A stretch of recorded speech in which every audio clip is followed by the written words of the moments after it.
Bueno, después de toda esta travesía que tuvo ella que pasar para llegar a su destino en China, ella por fin llegó a China, donde se encontró con la señorita Ginny Lawson.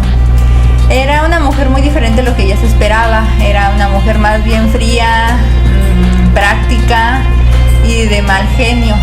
Era una mujer que se había dedicado toda su vida, que llevaba viviendo ahí en China, a predicar la palabra y a compartir el evangelio. Sin embargo, pues también tenía esta característica de que era una mujer algo gruñona de repente.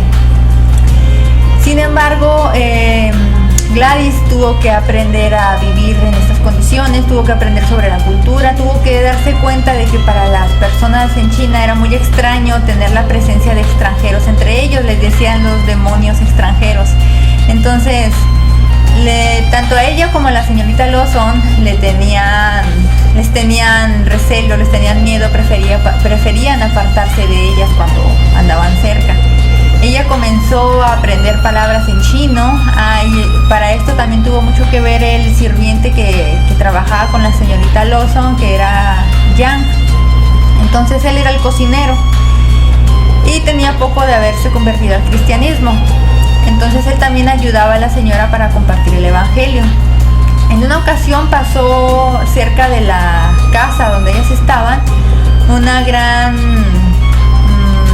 caravana de mulas y los muleros que las iban dirigiendo, porque para llegar a esta parte la única forma de llegar era atravesando toda la zona en mula.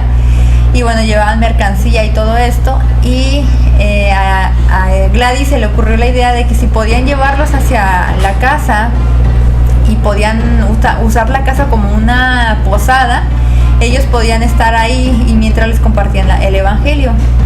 A la señorita Lawson se le ocurrió que podían hacer esto, entonces comenzaron a arreglar la casa, la hicieron una posada para que las personas pudieran quedarse ahí a comer, y mientras ellos comían, ellas les contaban historias de la Biblia. De esta manera ellos iban aprendiendo a conocer sobre Dios.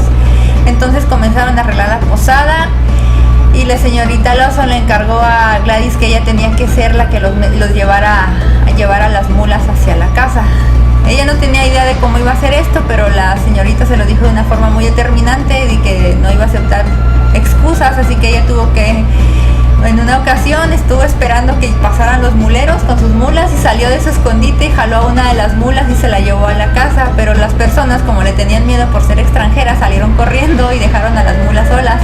Pero la señorita Lawson le dijo que no se preocupara, que de todos modos ellos tenían que regresar por sus mulas, no iban a dejarlas ahí junto con su mercancía. Así que ellos empezaron a entrar a este lugar y empezaron a darse cuenta de que que no había peligro, y comenzaron a quedarse ahí a pasar el tiempo mientras ellos les contaban estas historias. Tiempo después de que ya llevaban esta rutina, la señorita Lawson tuvo un accidente. En ese momento Gladys no se encontraba ahí porque había ido de visita con otra señora que también era inglesa y que vivía como a 2 días de distancia. Ella no estaba y la señorita Lawson tuvo un accidente. Ella cayó sobre pilas de carbón, de rocas, y se quedó ahí por 2 días. Nadie quiso levantarla ni ayudarle a sanar sus heridas porque la miraban con miedo, decían que era un demonio extranjero. Entonces nadie hizo nada por ayudar a esta mujer.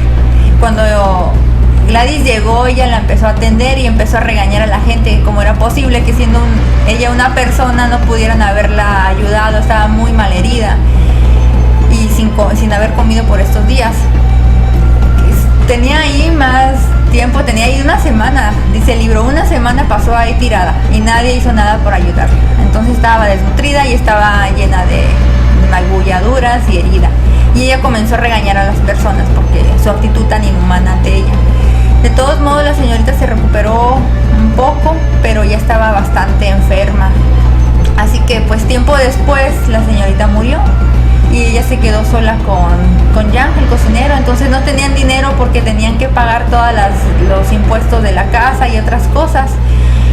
En una ocasión se le ocurrió a Yang que ella podía ir a visitar al mandarín y hablar con él, y que podía pues pedirle más tiempo para poder juntar dinero y pagar. Sin embargo, ella tenía miedo de cómo debía dirigirse a esta persona, cuáles eran los protocolos a seguir, cuántas veces tenía que inclinarse ante él, qué palabras utilizar. Entonces, si ella lo hacía mal, corría el peligro de que la mandaran decapitar. Entonces ella prefirió esperar. Lo que no sabía es que después el mandarín iría a buscarla, a pedirle su ayuda a ella. Él habló con ella y le pidió su ayuda para un asunto muy importante. El mandarín le dijo: he venido para pedirle ayuda, continuó. ¿Mi ayuda?, repitió ella asombrada. No podía imaginar que ella fuera capaz de ayudarle. Sí, replicó el mandarín. Tengo un problema y solo usted me puede ayudar a resolverlo. Seguramente sabrá que hay un nuevo gobierno en Nanking y como todos los gobiernos ha promulgado nuevas leyes. Una de ellas es que la ligadura de los pies debe cesar en China. El nuevo gobierno responsabiliza personalmente a cada mandarín de prohibir la ligadura de pies en su distrito. Gladys movió afirmativamente la cabeza. Le agradaba que aquella práctica cruel e inhumana fuera prohibida, pero ignoraba en qué podía afectarle a ella. Así que continuó el mandarín, mostrándose bastante orgulloso de sí mismo. El gobierno me ha planteado este asunto y necesito a alguien que inspeccione los pies. Un hombre no podrá servir porque los hombres no deben mirar los pies de las mujeres. Necesito una inspectora, pero ¿dónde? Me pregunté. ¿Podré encontrar a una mujer que se desplace a pie por caminos pedregosos, suba montañas y llegue hasta las aldeas para asegurarse de que los pies de las niñas sean desatados? Solo una mujer con los pies desatados podrá realizar esta labor. Entonces me dije, en toda la China, la mujer que habla el dialecto Yangcheng y tenga los pies desatados, esa será mi inspectora de pies. El mandarín hizo una pausa para congratularse en su lógica.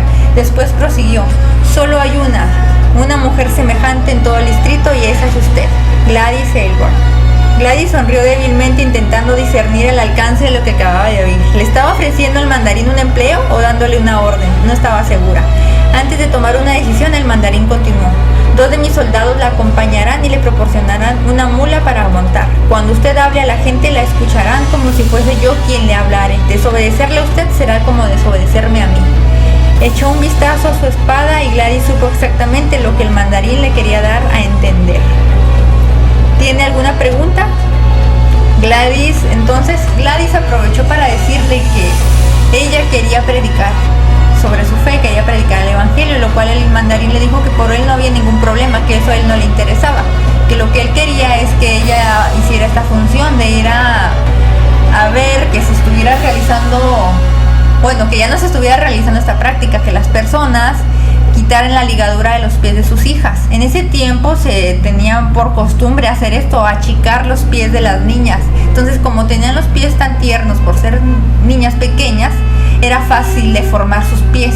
Entonces los doblaban, los ponían vendajes y eso impedía que los pies crecieran normalmente, sino que se iban haciendo como garras, se iban plegando sobre sí mismos, lo cual era algo muy doloroso y no podían caminar bien de por vida, iban a pasar mucho tiempo cojeando y dando pequeños pasos. Era algo muy horrible, pero gracias a Dios esa práctica fue detenida. Entonces el mandarín le dijo que por él no había ningún problema, que les dijera lo que quisieran, y era hasta mejor porque si se hacían cristianos tenían una buena razón para portarse de una manera amable con sus hijas. Entonces ella comenzó a hacer esta tarea y pues esto le daba más valor para poder ordenarle a las personas que dejaran de hacer esta práctica y ellos tenían que obedecerla, aunque a regañadientes. Sin embargo, esta práctica poco a poco dejó de hacerse y las personas iban escuchando cada vez más sobre el evangelio. Ella iba aprovechando y cada vez más personas conocían sobre Dios. Y esto fue algo muy bueno que trajo un buen avivamiento a la ciudad, a China, porque muchas personas comenzaron a interesarse por el evangelio y muchas personas comenzaron a hacerse cristianas. Entonces esto la ayudó mucho porque pudo pagar todas las deudas que tenían, podían sustentar la posada y seguir compartiendo el evangelio a las personas que asistían, y al mismo tiempo en sus viajes de inspección también podía compartir el evangelio con las familias, y poco a poco ella se fue haciendo muy famosa y querida en ese lugar de China. En una ocasión le pidieron un favor muy extraño y muy peligroso a Gladys. El mandarín fue con ella y le dijo que estaba ocurriendo todo un botín, todo un desastre en la cárcel, que los presos estaban matando entre sí, nadie quería entrar ahí y no podían establecer el orden, así que la persona más indicada para ir a hacer el orden era ella. Y ella dijo, ¿cómo puedo hacer yo esto si solo soy una mujer? Entonces el mandarín le dijo, yo no estoy mandando a una mujer sola, estoy mandando a una mujer que dice que lleva consigo a todos lados al Dios viviente. Y lo mismo fue lo que repitió el encargado el director de la cárcel, dijo, porque bueno, decían, los presos se están matando y mis soldados están demasiado asustados para entrar. Yo soy inspectora de pies, dijo Gladys, negándose con modestia. ¿Qué tiene que ver esto conmigo? Debe entrar y detener la pelea, replicó el director con firmeza. ¿Debo entrar y detenerlos?, repitió aturdida, pensando en los asesinos que había dentro, pero solo soy una mujer. Yo no sé nada de peleas, si entro me matarán. El director sonrió triunfante y dijo, no lo harán. Usted siempre dice a todo el mundo que lleva al Dios viviente dentro de sí. ¿Cómo podrían matarla?, razonó él. Con sensación de desmayo, Gladys se apoyó en la pared. ¿Quiere que me inmiscuya en un motín carcelario porque tengo al Dios vivo en mí? ¿Y por eso cree que no me pueden matar?, preguntó jadeando. La mente le daba vueltas. ¿Cómo podía ella explicar al director de la cárcel que no era tan sencillo? Los cristianos podían morir como otro cualquiera. Gladys estaba segura de que si entraba en la cárcel eso es lo que le pasaría. Los ojos del director y los de los soldados estaban fijos en ella, esperando para ver lo que hacía. Como Gladys no dijera nada, el director repitió, tú y el Dios viviente pueden actuar juntos y conseguir que los hombres dejen de luchar. De otro modo no quedará ninguno vivo. Gladys tenía que tomar una decisión importante. Si rehusaba ayudar, se extendería el rumor por Yangcheng y por las aldeas circundantes de que no había un Dios vivo en Gladys, mas si osaba entrar en la cárcel, Gladys no se atrevía a pensar en lo que podía suceder. Pero cuando pensó en la gente en Yangcheng y en sus aldeas, supo que solo podían tomar una decisión. Miró al director y dijo, entraré. Antes que Gladys tuviera tiempo de pensar en lo que acababa de decir, un soldado hizo girar la llave del portón de hierro y tan pronto como este se abrió, Gladys, lo suficiente, el director dio un empujoncito a Gladys y ella comenzó a orar. Señor, protégeme ahora y dame fuerzas para actuar. Oró Gladys tan pronto como el portón se hubiera cerrado. Entonces, delante de ella apareció un túnel oscuro de unos 20 metros de largo. El túnel se desembocaba en el patio de la prisión y Gladys se quedó por un momento paralizada, temerosa de ir más allá e incapaz de retroceder. Luego empezó a avanzar por el túnel hacia donde se oían los gritos. En un instante salió a la luz del sol y contempló una escena aún más horrible de lo que viera el día de la ejecución en la plaza del mercado. Porque a ella le tocó ver cómo ejecutaban a una persona cortándole la cabeza con un machete. Eso pasó en los primeros días en los que ella llegó a China. Había sangre derramada por el suelo, muertos y moribundos en derredor. Gladys vio horrorizada como un prisionero con un gran machete arremetía contra un grupo de hombres agachados en un rincón. Uno de ellos echó a correr en dirección a Gladys. El hombre con el machete corrió tras él. El que huía se escondió detrás de una caja, pero el del machete le siguió. Gladys, aterrorizada, vio el machete elevarse en el aire sobre la cabeza del perseguido. Sin pensarlo, dio un paso adelante y giró y gritó valientemente: «Detente inmediatamente y entrégame ese machete». El preso se volvió hacia Gladys. Sus ojos le resplandecían de maldad. Cuando la vio de cerca se detuvo e inmovilizó el machete en el aire. Luego, como si una fuerza exterior le controlara, lo dejó caer sonoramente sobre el suelo. El ruido asombró a todos los que se hallaban en el patio. Todos los ojos estaban ahora clavados en Gladys, quien era consciente de disponer de escasos segundos para controlar la situación. «Todos ustedes dejen sus armas y vengan aquí», ordenó marcando el suelo delante de ella.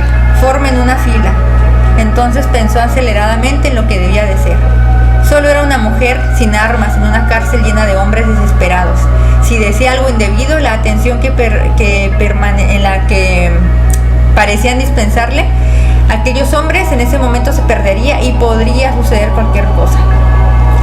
Entonces los presos comenzaron a contarle qué es lo que estaba pasando ahí. Y ahí es donde se dio cuenta de que ellos tenían mucho tiempo sin comer debidamente, que no tenían nada que hacer. Les preguntó qué estaban haciendo antes de pelear y qué hacían todos los días. Y ellos decían: hacer, pues si no hacemos nada, todo el día nos tienen aquí, estamos sentados pasando el día, algunos mueren de tristeza, no hay nada que hacer, estamos aburridos. Entonces esto, junto con que no tenían buena comida ni buena atención, los llevó a un nivel de estrés muy alto y comenzaron a pelearse entre todos. Sin embargo, pues ella les empezó a dar órdenes y lo mejor de todo es que ellos la estaban obedeciendo. Le dijo: limpien esto y luego hablaremos para ver lo que debo decirle al director. Los presos empezaron a barrer obedientemente el patio. Un hombre entregó un machete y varios cuchillos a Gladys. Otros apilaron en un montón los cuerpos de los muertos. Otro se acercó para hablar con Gladys. Se presentó con el nombre de Feng y pidió disculpas por el motín en el nombre de todos los presos. No sé qué ocurrió, dijo Feng, sacudiendo la cabeza. Las cosas llegaron al colmo y alguien empezó a pelear. Nadie quería realmente matar a nadie. Había algo en la actitud de Feng que le permitió a Gladys confiar en él. ¿Qué estaban haciendo cuando estalló el tumulto?, preguntó ella. ¿Haciendo?, se sorprendió Feng. Lo mismo que hacemos todos los días. Estábamos sentados esperando a que pasara el día. ¿Pero no tienen tareas que hacer cada día?, preguntó Gladys. Feng negó con la cabeza. No. Nos sentamos y esperamos que transcurra el día. Entonces Gladys se fijó en los harapos que llevaba Feng, que tiritaba inconscientemente solo de imaginar cuánto frío pasarían estos hombres con aquella ropa, especialmente durante los rigores del invierno. Cuando Gladys iba a responder a Feng, se presentó con el director de la prisión, se inclinó ante Gladys. Se presentó al director de la prisión y se inclinó ante Gladys. Muchísimas gracias, le dijo. Ha hecho un gran servicio a nuestra ciudad. Ahora me encargaré yo de lo que sigue.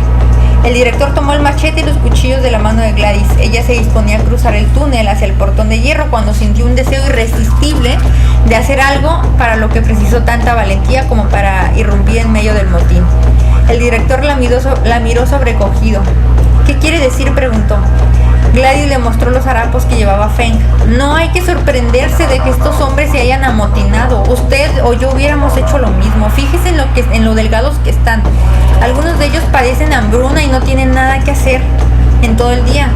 ¿Nada que hacer?, preguntó el director. No lo entiendo, están en la cárcel, por supuesto que no tienen nada que hacer. Pero deberían hacer algo, dijo Gladys, poniendo el dedo en la llaga. Todos los hombres necesitan algo que hacer, donde quiera que estén. Consíganles telares y que ellos mismos tejan su ropa, que cultiven algunas verduras para comer. Estos hombres necesitan algo que hacer. Gladys buscó en el rostro del director algún indicio de lo que estaba pensando. Finalmente habló el director. Me ha dado mucho en qué pensar, ya hablaremos de esto en otra ocasión. Gladys agregó una cosa más antes de marcharse, dijo con osadía. He prometido a los hombres que usted no les castigará por este incidente. Ellos me han prometido que no volverán a hacerlo. El director de la prisión accedió. Como usted diga, respondió. Es asombroso que hubiera conseguido detenerles aún sin hacerles promesas. Gladys sonrió y volviéndose a Feng le dijo: volveré a visitarles y veré qué puedo hacer por ustedes. Feng se inclinó profundamente. Gracias, Ai Wei-da, replicó. Pasaron varios días hasta cuando Gladys descubrió que la palabra Ai Wei-da significa virtuosa. Solo entonces comprendió que Feng, sacerdote budista, le había agasajado con un extraordinario cumplido. Entonces Gladys fue fiel a su palabra. A partir de ese día, todos los días fue a visitar a los presos, les leía la Biblia, les predicaba y les enseñaba elementos básicos de higiene. También visitaba al director de la prisión todos los días hasta cuando aceptó introducir algunos cambios en la dirección del establecimiento. Como no había dinero para gastos extra, Gladys se las arregló para hacer que la vida de los presos fuera más útil. Algunos amigos del director aceptaron donar 2 telares antiguos en la cárcel y Gladys pedía hilo a los comerciantes de la localidad. También pidió una rueda de molino para que los presos pudieran moler su propio grano. Les enseñó incluso a criar conejos para la venta. A los pocos meses del motín, los presos tenían ropa de abrigo y comían bien. Y Gladys había cumplido su compromiso. Las nuevas del cambio experimentado en la prisión se extendieron por todo el distrito. Pronto la gente empezó a llamar a Gladys Ai Wei-da. Gladys Aylward, la doncella londinense considerada diablo extranjero cuando llegara 3 años antes, se había conquistado un lugar en el corazón del pueblo de Yangsheng. Primero como inspectora de pies y después como reconciliadora de un motín y reformadora de prisión. ¿Qué vendría después?